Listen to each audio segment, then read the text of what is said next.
Hello guys, welcome to a new video. This is PM Home Repair.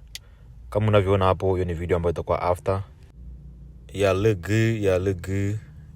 Ndio iko hapo, inafanana mzuri sana kabisa. So, let's start over. Hapo ndio ilikuwa zamani, ilikuwa tu TV kwenye ukuta bila zake makabati. So, tukapigiwa simu na mwenye nyumba akasema anapenda nyumba yake ifanane mzuri, yani ipendeze kiufupi. Nikapull up kwenda fanya kazi. Maana alikuwa ingine state, mimi naishi Indiana but anaishi ingine state. Nikatravel mpaka kwaje kwenda fanya kazi nyumba yake. So hapo nilikuwa mtu peke, nilikuwa fanya kazi peke yangu hapo. So mtu peke. Hapo nilikuwa tia frames za TV na za kabati pia. Nilikuwa tia frame kwanza. Keep watching video. Kama unavyoona hapo niko natia zangu frame. Hapo chini ya TV kutakuwa nafasi ya speaker, nafasi ya fire electricity. Hizo hapo ni drywall ambazo naanza kutia makabati. Naanza kutia drywall. Kama unavyoona pale chini ya TV kuna sehemu ya speaker. Yani ipo kwa ndani yani unatia speaker kwa ndani, sio kwa nje, hapana. Hapo nilikuwa naanza kupaint, napaka rangi.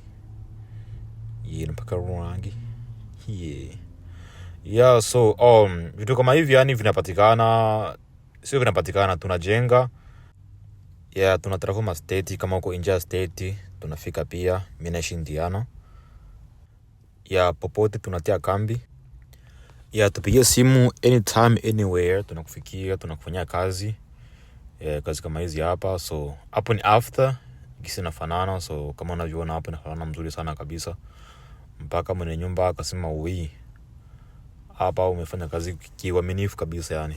Maana kazi yote yani wewe unapaswa kufanya kiuaminifu. That's after gisi inafanana amazing. Look amazing though. Hapo ni nafasi ya switch, nafasi ya kuwasha mataa za mle ndani na kuzimisha.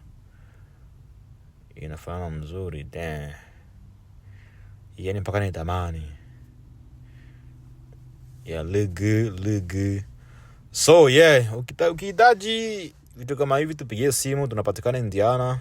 Tunatravel kila state. Namba ya simu nitaitia hapo chini. Ukihitaji nifuate inbox. Ibibyo babocho, ibibyo toleo manga tumupati Indiana. Mda wose toleo pia tumutravel kila state unataka. Tunauli la mapema.